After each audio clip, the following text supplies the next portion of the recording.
Ito ang reading mo, Sagittarius. Welcome back to our channel. Naway nasa mabuti kayong kalagayan while watching the channel. Sa general reading kayo nang bahalang palit-palit ng situation nyo sa reading ko.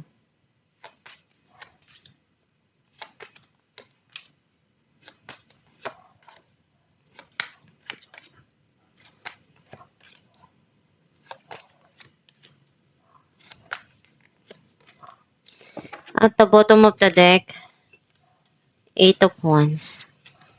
I feel like ang nasisense ko na energy mo, nakita ko na may mga gusto kang gawin, simulan, na talagang nagpapasaya ng puso mo, andun yung passion mo, andun yung nai-enjoy mo, yung moment na yon, yung mga pangarap mo na gusto mong makuha at maabot yun. Ang mensahe ng card mo, you feel grounded, natuto ka na. Minsan ka nang nadapa, babangon ka, at itatayo mo kung ano yung kaya mo na ipaglalaban mo yung sarili mo, yung mga gusto mo para makuha mo kung ano yung para sa'yo. Nagkaroon ng pagsisinungaling or may cheating dito, running away sa situation. Some of you, meron kang gustong subukan.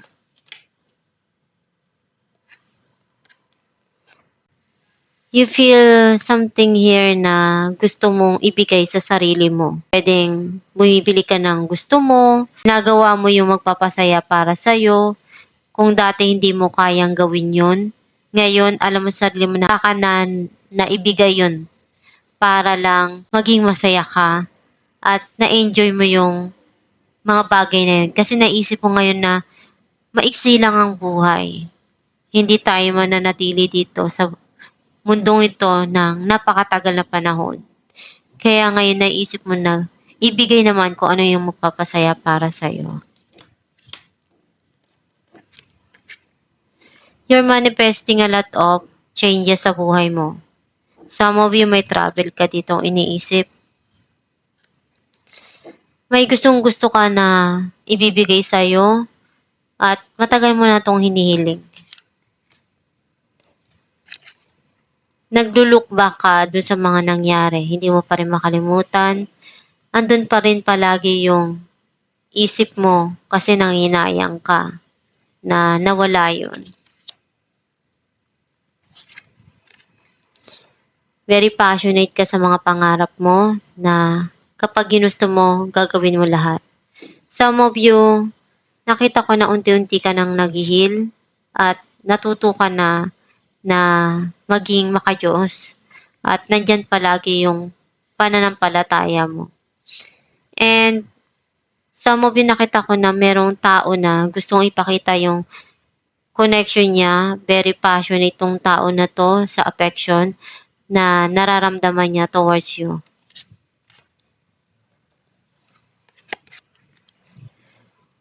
May mga gumugulo sa isipan mo. Gusto mong kumawala doon. Gusto mong alisin yung sarili mo doon sa isang trap na situation pero nahihirapan ka. Clarify natin ang 9 of Wands. Knight of Cups and 5 of Swords. Nakita ko na itong tao na to, andun yung pagmamahal niya na gustong ipakita.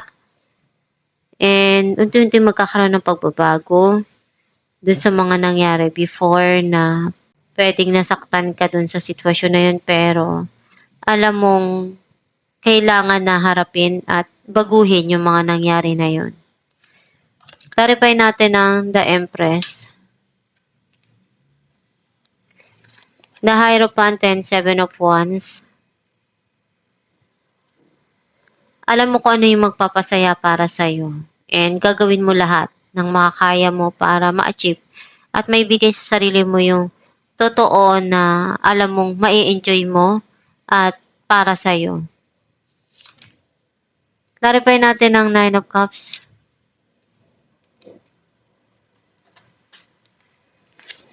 Page of Pentacles and Four of Pentacles. May mga plano ka dito na gusto mong umpisahan pagdating sa pera mo para ma-secure mo yung kinabukasan mo. Some of you, hindi mo pa rin makalimutan yung past situation or yung past person mo. And pinag-iisipan mong mabuti to kung ano yung hakbang na pwede mong magawa. Clarify natin ang Queen of Wands. Six of Wands and the High Priestess. Andun yung success na parating para sa'yo. And nakikita ko na you're keeping it to yourself. May mga achievement ka ditong makukuha dahil ginawa mo lahat ng makakaya mo. Clarify natin ang Seven of Swords, Five of Cups and Four of Cups. Nanginayang ka doon sa mga bagay na nawala sa'yo and andun yung pagsisisi mo sa mga nangyari na yon. Clarify natin ang the World. Ten of Cups and Nine of Cups. May mga bagay na nagpalungkot sa'yo dito before, pero alam mong magkakaroon din ng pagbabago dyan, unti-unti. Nakita ko na hinahanap mo or you're still longing for long-term na magpapasaya para sa'yo, which is yung mahal mo sa buhay, yung family, yung taong nandyan para sa'yo. Clarify natin ang the Hermit. Ace of Wands and Five of Wands. Meron ka ditong sisimulan na bagong passion. Some of you, nakita ko na nagkakaroon ng struggle or conflict dun sa situation because hindi mo pa rin makalimutan yung mga nangyari sa nakaraan. And hindi mo mapitawan yun. Clarify natin ang Eight of Swords. The High Priestess and Nine of Wands. Ilang beses kang nadapa, hindi ka basta-basta susuko. And nararamdaman mo sa sarili mo na kailangan mong gawin ko ano yung makakaya mo. And kailangan mong pakinggan yung intuition mo. Maiaalis mo rin yung sarili mo dun sa mga pinagdadaanan mo. Kung alam mong nandun ka sa isang trap na sitwasyon, pag-isipan mong mabuti kung paano ka makakaalis dyan at marirealize mo rin at the end na kaya mong i-remove yung sarili mo dun sa sitwasyon na yun. Kasi andyan palagi ang Diyos. Magdasal ka lang palagi para matulungan ka. Alamin natin kung ano mensahe ng iyong gabay.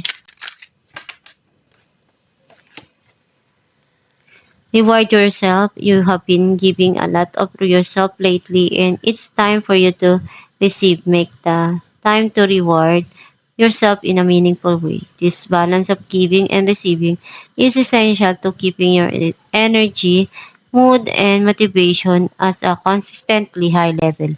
Ang mensahe ng iyong gabay na kailangan mo rin bigyan ng reward yung sarili mo. Hindi yung ikaw lang yun ang bigay ng bigay sa iba, pero yung sarili mo, nakakalimutan mo ng bigyan. Siyempre kapag may mga bagay kang nagawa na maganda or goal na na-achieve, kailangan mo ring i-reward yung sarili mo para mas lalo kang ma-inspire na magsumikap at maabot yung mga pangarap mo.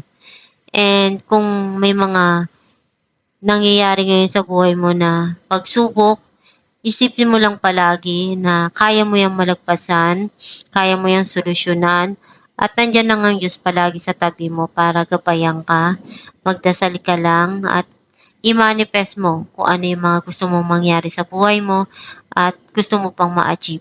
Pagsumikapan mo lang palagi na ma-achieve at malagpasan yung mga pinagdadaanan mo. Kung ano yung kaya mo, ibigay mo yung best mo palagi para maabot mo yung mga pangarap mo at makuha mo yung para sa'yo. Kung may mga nangyayari ngayon sa buhay mo na feeling mo bigat na bigat ka na, pwede mo namang i-detach yung sarili mo dun at bumalik ka na lang uli dun sa sitwasyon na yun kung kaya mo nang harapin. Hindi naman kailangan na gawin mo na agad-agad yung mga bagay na yun at solusyonan. Kung hindi ka pa handa, pwede ka namang magpahinga muna. At kung kailan ka ready na to face yung mga nangyayari na yun, saka ka bumalik. At magdasal ka lang palagi para ma-achieve mo yung goal at mga pangarap mo sa buhay. At gawin mo palagi yung best mo sa mga pinagdadaanan mo at sa mga pangarap mo. At itong yung reading sa Sagittarius, kung nakaresonate ka, kindly comment down below. Thank you for watching.